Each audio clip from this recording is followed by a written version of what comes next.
I worked for the state for a long time, driving a white van that transported police officers along with dangerous apprehended criminals from the station to a high-security prison. These criminals included serial killers, offenders, and such other abominations. The van had 8 seats in total, 2 at the front, separated from 6 at the back by a thick, transparent plastic panel for driver protection. I was never specifically told the crimes they had committed, but the drive could be over an hour long, which meant I often had enough to gauge from their conversations and ramblings. Some would yell and try to fight the police or escape during the ride, but the van was built rock solid to account for those types. Some were child abusers and remorseless killers who gloated about their sins. Others would beg for the police to let them go. I was disgusted by these people, but never disturbed to the point of wanting to quit. After 10 years on the job, nothing fazed me anymore. I was proud of what I did. The more horrific the person, the more I liked the idea of sending them off to go and get what they deserved. That was until one day, when a calm, well-groomed young man was apprehended and brought to the van. 4 police officers accompanied him. He was dressed in a tailored blue suit and had shiny brown, slicked back hair. Could not have been older than 30. At first, I mistook him for a manager or lawyer from a distance, before noticing he had both hands behind his back. He nodded politely as he passed by my window and was taken to the back. They unfolded the seats and sat down, and the door was slammed shut. I started the engine. One of the officers began speaking to him. "This ride is an hour and a bit. You're not going to give us any trouble, are you, son?" "Course not. You guys don't get paid nearly enough for that," said the man in the suit. A few of the policemen scoffed. "You're right on that one." One of the other officers said this while rolling their eyes. "My uncle used to be a cop. Ironic, I know," the man in the suit replied, nonchalantly while still handcuffed. "But when he started, there were 50 in his division. Now there's about 10. Makes you wonder if all the tax money is going to nuclear warheads instead." "Wouldn't be surprised," one officer mumbled to another, shaking his head. "My lawyer told me not to say that because it might piss you off, but I told him you'd all let me go as soon as you heard it." The policeman laughed, the entire van erupting with laughter. I wondered what was so funny. Whatever crime he had committed, this man was bantering without a care, while being deported to face life in prison, or possibly the death penalty. He cracked a few more jokes, and they were wrapped around his little finger. A while later, he caught my eye in the rearview mirror. "You must hear all sorts of crazy stories," said the suited man, talking directly to me. "Imagine being an Uber driver, but all the passengers kill people. I'd watch that reality show," he continued. "Still, it must be satisfying in a weird sort of way, bringing them all to justice, literally." "Yeah, sick people like you," I replied. He stared at me through the mirror. I felt a chill out of nowhere. My blood ran cold. I instantly regretted opening my mouth. Sick people like me. There was a silence for a few seconds. The cops looked at each other awkwardly. I kept quiet. "Well, cheers to you on behalf of all the sick people like me then," he finally said. I could not tell if he was being sarcastic. "I mean it. If it weren't for you, we'd all have to walk to prison. Wouldn't want to drop the soap after that hike." "You must be fun at parties," the cop smirked. I realized that the cop was referring to me. They all laughed again. For the rest of the journey, they talked about politics, stories about other prisoners, and how early they could leave for work. They had an odd chemistry with him. The policemen acted very differently to how they usually did.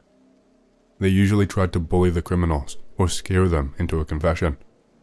On the contrary, this time it almost seemed like they were all at a big dinner party, and I was not invited. Perhaps they were getting some entertainment while they could, or they were intimidated by him and did not want to admit it. Some serial killers were notorious for being charming after all. I realized that even after all that chat, I still had no idea what crime he had committed. When we arrived, I opened the back doors for them to get out. "Thanks for the lift. Drive safe," he grinned at me, and they took him away to the prison. The nerve, I thought. I got back in the driver's seat. About a week later, I was in between shifts and decided to take a break at a cafe in the parking lot. I walked inside and joined the queue, eyeing up a big latte. As I glanced to the side, my heart skipped a beat. A man was wearing a blue suit, which looked exactly like the one that the criminal with the slicked back hair was wearing. I blinked. This man had an afro and was reading a newspaper. Same suit, perhaps, but obviously not the same guy. I exhaled with relief. I ordered my latte and sat down at a table, sipping it slowly. The man in the blue suit sat by the window, still reading the paper.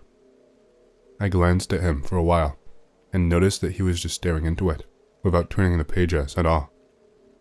As I stood up to leave, he folded the newspaper and looked up towards me. His lips stretched into a wide, menacing smile, and he dragged his finger across his neck as he stared at me with wide eyes and tilted his head. We stared at each other for a while in silence. My heart started to race. Then I looked around frantically. I was suddenly concerned for my safety. Everyone in the cafe was absorbed in their own world. It seemed like no one else at all had seen the gesture he had made towards me in a very public space. I rushed out of the cafe, glancing behind me every few steps, suddenly paranoid. He turned his head back to lock eye contact with me, gleeful that his threat was having its intended effect on me. For the next few days, I kept hearing noises, footsteps, scratching, sometimes even the sound of someone breathing behind me. When I turned around, there would always be nothing there. Just as I thought I was turning schizophrenic, my suspicion that someone was out to get me was confirmed again. I was at the grocery store on the weekend, putting vegetables in my cart as a woman wearing a blue denim jacket and flowery dress was walking towards me. She was pushing a cart with a baby strapped to the seat. "You better watch your back," she whispered as she walked past. That caught me off guard. I whipped my head around, and she kept walking without looking back behind her. She wasn't talking on the phone, and she was not with anyone else apart from the baby.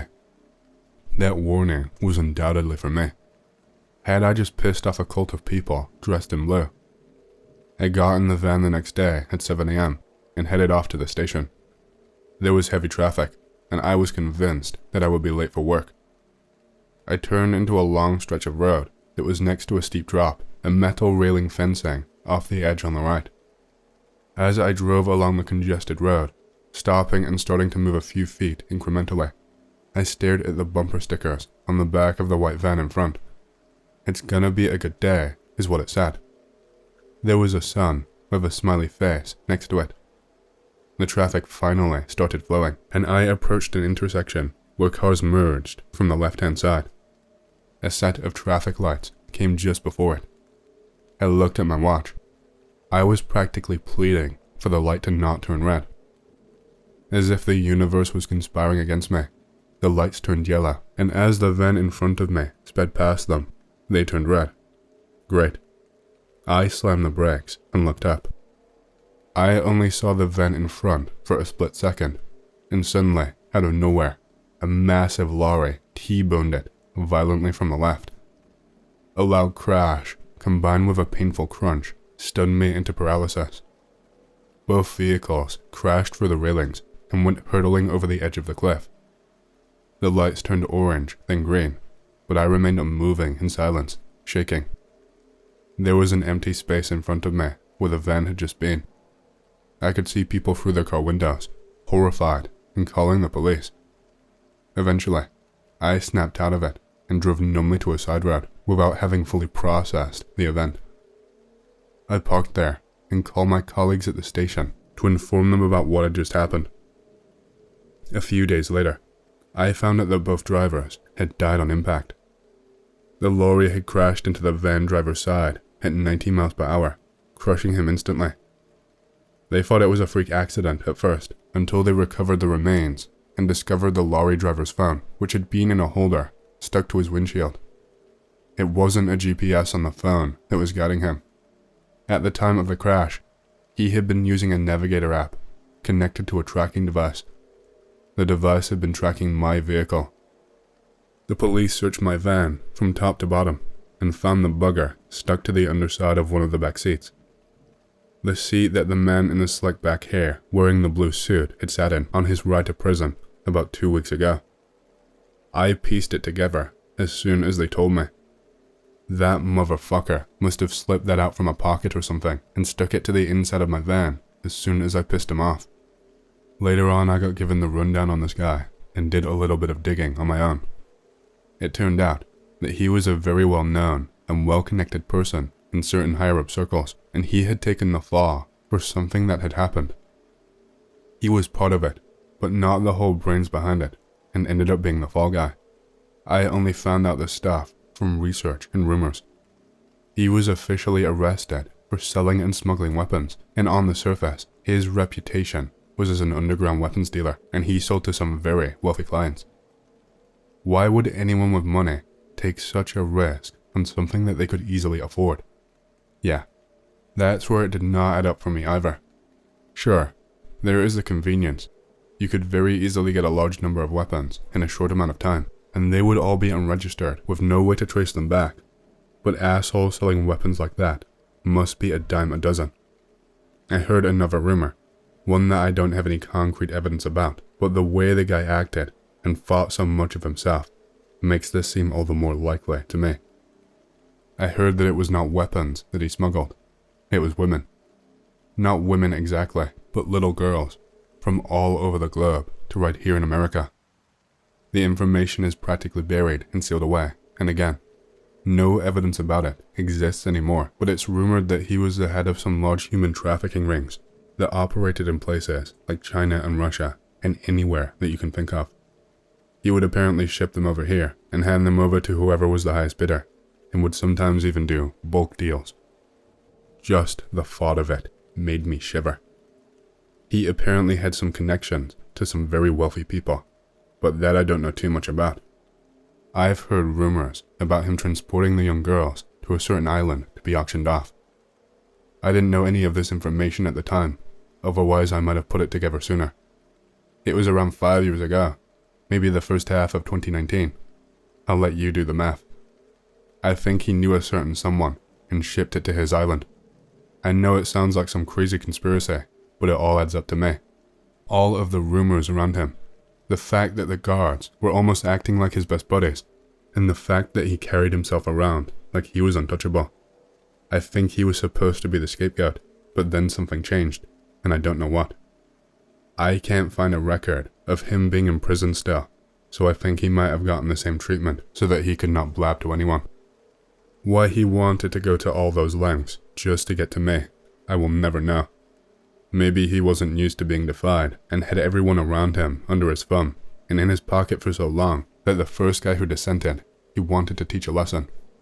I really don't know, but either way, I am fucking glad I don't work that job anymore. I quit not long after. I was so lucky that day, and I was not taking any more chances. It seemed like he had some kind of cult-like following who would do whatever he wanted, and that's how he managed to set me up, and maybe let some other guys know. I think it ran deeper than that. There's no way a high-level prisoner like that just manages to pull that off, or even have something like that on him. Either the guards were incompetent, or they were in his pocket too. I shouldn't speculate too much, but it definitely adds up. Like I said, not long after, I quit that job, packed my bags, and moved to a new town. Since then, I've moved several times in my life. The paranoia just won't leave me. I think it will stay with me for the rest of my life. This happened to a buddy of mine about 4 to 6 years ago in rural Michigan. I cannot pinpoint the date. My buddy, let's call him Earl, is half Native American on his mother's side. Earl does not grow up on the res, but he goes there from time to time for family functions and parties. He's hiking with another guy out in bumfuck nowhere in this res, about a mile off the road when they come across this terrible smell. They don't recognize it as the smell of death immediately. It fucking stinks. They come to this clearing and the sight is horrifying. There is like 50-something deer laid out in a spiral around this boulder. Each deer was male, ripped in half, with the ass facing the head and entrails hanging out. The horns were also all removed and stacked in a pile around this boulder. The boulder was not unnatural, pretty common glacial deposit type shit, but it was apparently rather large. They immediately get on the phone and call the res police and DNR, since they are the closest law enforcement. In the meantime, they go back to town, meet with the cops, then go back with the cops to show them where the rock and the deer are. They arrive and sure enough, all the shit is still there. The situation freaks out the res cops and the local elder, who have no idea how or why such a thing happened. The DNR guys are just as confused, and initially think Earl and his friend, or the res people, did it as some kind of sick prank. However, the deer bodies doesn't show any tool marks for being sawed or ripped in half. It seems like they were just ripped in half by hand, but there are no other broken bones on the animal, or any real signs of a struggle, save for the ripped out antlers. The DNR guys and the rest do some digging, to see if it's some sort of Native American ritual or whatever, and they come up with nothing. The elder does not know what's going on. There is no legends or rituals that match up with what happened, as far as he knows. The DNR guys chalk it up to poaching or cult activity, and eventually find people who are willing to clean up the site and do a little bit of digging as to what kind of clues were left behind. In total, I think they found 57 individual male deer corpses, all killed by blood loss and extreme trauma, most of them relatively fresh, no more than a few days old. They weren't eaten, not even by scavengers. No signs of coyotes, buzzards, nothing but the maggots. They also found signs of previous deer antlers from years past. The DNR had a hard time finding people to volunteer to go and collect the corpses after the investigation was done, for obvious reasons. They set up trail cams and kept an eye on the site, but never caught anyone or anything. I doubt my buddy was lying. He was so shaken up just by retelling the story that he could not sleep at night. I'd like to visit the place with 6 or a dozen guys with NODs and rifles and see what is going on, but my buddy did not tell me about where exactly it happened. I'm actually going to hang out with him this weekend. I'll try and tease the information out of him, and either post the location here or go and take a look myself. Even if it turns out to be a nothing burger, it's an excuse to go camping. Be me, young preteen living in far southeast Queensland, Australia. Small town, 60 plus max people. One night we go to a local airstrip to watch the Geminids meteor shower. Airstrip is small with free access for everyone. Drive onto it in utes. Me, mom, and my bro. My best mate, his sister, year older than us, and his mom. Lay in back of utes watching meteor shower.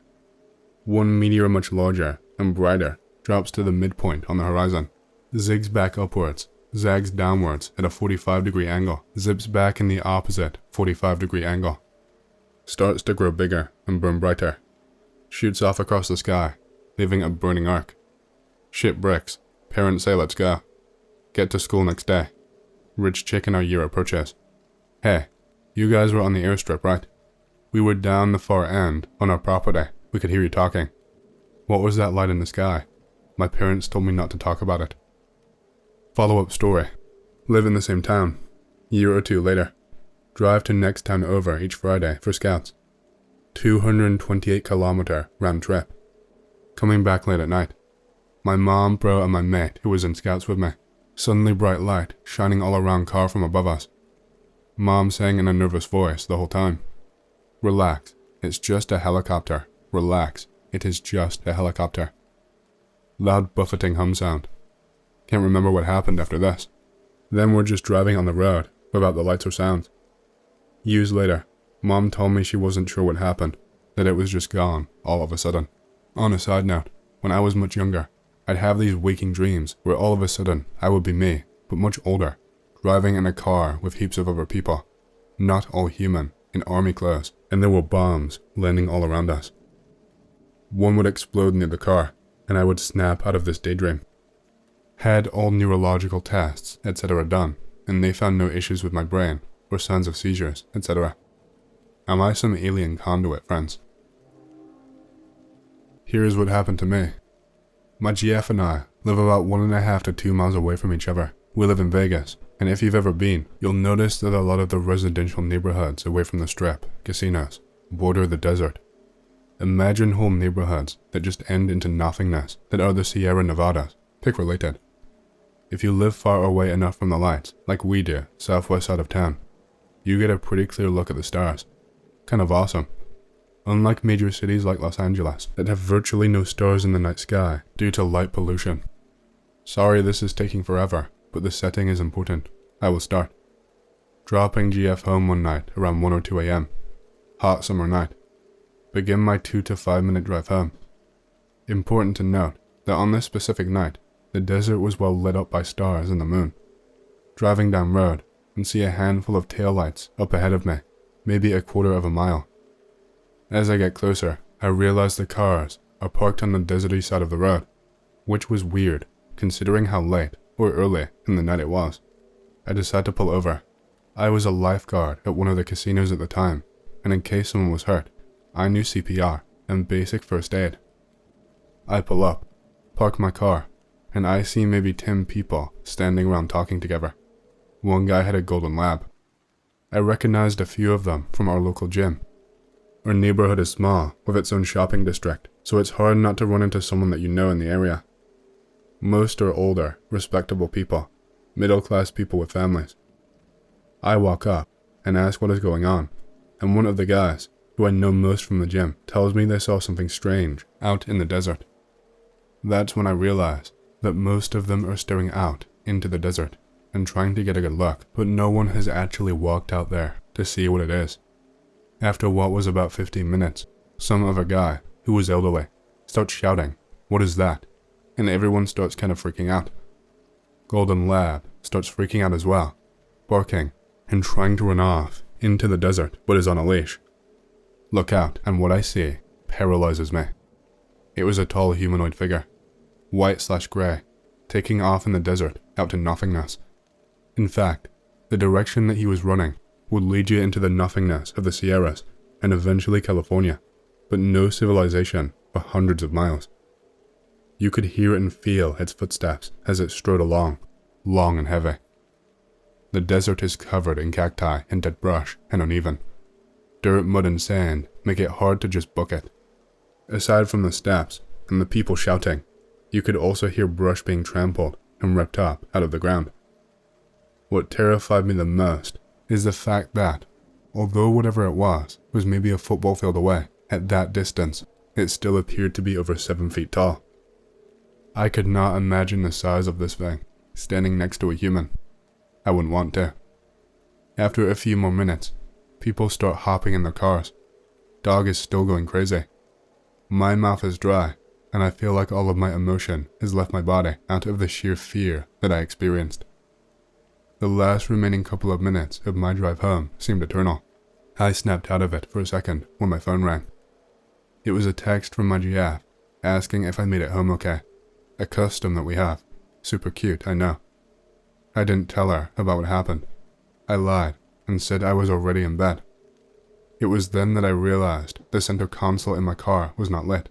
Radio, clock, dials, etc. all shut off. Headlights too. Tried turning on the radio and I got nothing. Right before that, I was running my phone through the speakers via aux and it worked just fine. Next morning I popped the hood and find that all fuses were shorted. I never turned my car off when I parked. Was able to jumpstart my car by popping the clutch with a push, since I drive a stick, but I have never seen that happen before. Relatively new car as well. I could not sleep. That was a couple of years ago. Sometimes when I make the same drive home from my GF's house late at night, I'm terrified of looking west into that same empty space. Somewhat related story from a few years ago. Be me, stargazer, get a new telescope over the summer. Hazy as fuck for weeks on end due to forest fires. Can hardly see any stars at all in the night sky. New moon is coming up. Check the AQI map and decide to camp in the mountains on the night of the new moon. Ask a friend, Jay, if he wants to come. Say sure. Get up early and take a 6-hour drive into the middle of absolutely nowhere. We see maybe 5 other cars after the first hour. Get to the spot I had picked out on Google Earth near the edge of a lake. Start setting up camp. Get a fire going, cook some hot dogs, and set some aside for later. It's like 3 PM at this point, so we decide to try and get some sleep. It's miserably hot, even in the shade, but I eventually end up falling asleep after about an hour.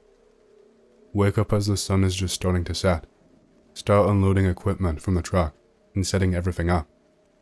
Realigning telescope optics, setting up star tracker, switching all screens to red mode, etc. Eventually twilight fades, and we are able to start looking for stars. Jay is not impressed by the mountain sky, but he changes his tune after I bring out an oxygen tank. Get some great views of nebulae galaxies and globular clusters. Around 1 in the morning, we see 2 satellites racing across the sky overhead. We are sort of watching them while we take turns looking for the telescope. As I'm looking for the eyepiece, Jay tells me to look up at the satellites. One of them is completely gone. I ask him where it went, and he says it just stopped abruptly and pointed to what I had assumed to be a star with his laser pointer. As he is explaining this, the other one stops too. Just a sudden stop, without slowing down. We both sort of exclaim, "What the hell?" I try to point the scope, as it is, as Jay keeps it pinpointed with a laser, but I cannot find it. Second satellite suddenly disappears, like a light just went out. Suddenly, something massive splashes in the lake. Too dark to see anything, but by the sound, we could tell it was way too big to be a fish. We are both really spooked and grab our rifles from the truck. Woods around us seem really quiet. Not quite dead silence, but way quieter than normal. Hear more splashing a few minutes later, like something was swimming around near the shoreline to the left of our camp, really on edge. We're yelling at whatever it is, hoping it's just an animal and we will scare it off. Jay wants to shoot off some warning shots, but I tell him not to waste his ammo. After about 15 minutes of silence, we decide it was probably just a series of really weird coincidences and try to get back to stargazing. Look at a few more things, mostly messier objects. After a while, we heard a loud sound, like air briefly escaping from a pressure vessel. It sounded like it came from where we heard the splashing earlier, but my mind immediately thinks it is the oxygen tank, so I go to check on it. Once I find nothing wrong with the tank, Jay starts freaking out and insisting we either go check it out or pack up and leave. I am also freaking out, but I'm trying to stay calm, because an armed Jay is not someone you want to send into hysteria. We turn on our red flashlights and start walking towards where we heard the sounds, rifles at the ready. As a side note for the unfamiliar, red light makes things, especially green foliage, look extremely unnatural when it's the only source of illumination. This probably did not help our mental states, given the context of our situation. Don't see any movement, but Jay finds some bizarre tracks in the mud, kind of like wheel tracks, but in a sine wave pattern. He doesn't think it's anything overly out of the ordinary, and begins to calm down, but I am kind of freaking out. We go back to the telescope, and I manage to get myself under control, convince myself it was just tracks from an animal dragging something out of the lake. Continue looking at stuff, without anything else weird happening until about 4 AM, when we can start to see sunlight peeking over the horizon. Decide to take turns, packing up all the auxiliary equipment, and looking at a few more objects. Finally loading up the telescope. The sun is not over the horizon yet, but our dark-adjusted eyes can now see the surrounding area. Again, we hear the sound, except this time, it was in the opposite direction. Both of us freeze and look over to where it came from. Don't see anything. After a moment of hesitation, Jay starts to say, "What the hell?" But the second he starts speaking, something darts out from behind a tree in the area where we were just looking, and ducks behind a different tree. Holy shit.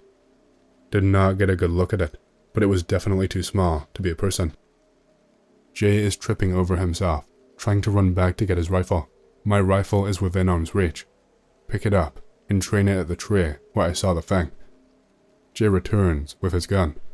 Asks me to tell him which tree it is behind. I point it out to him and tell him to throw a rock at the tree. He does, but nothing happens. Tell him that I'll keep my gun trained on it while he throws the remaining stuff in the truck. It takes him all of 5 minutes to do so. Walk backwards to the truck door, never taking my eyes off of the tree where I saw it. Lower my gun and turn my head to open the door. The instant my head turns, I hear the thing move again. Look over and see foliage rustling as the thing darts around. Hear the same sound again, twice in quick succession. Haul myself into the truck. Jay is watching everything in the truck's mirrors and nearly runs over my foot, trying to get the truck moving. Can see the thing moving erratically in the bushes behind us, moving from one area to another extremely rapidly. Jay speeds out of there like a bat out of hell. We spend most of the trip back in silence. I really do not know what we saw that night. It very well could have been the low oxygen environment, fucking with our brains, but I can't imagine we both would have seen the same things. Whatever it was, needless to say, I never got Jay to go on another trip to the mountains. I've been back to that spot 2 more times since with larger groups of people, and I have never had anything similar happen at all.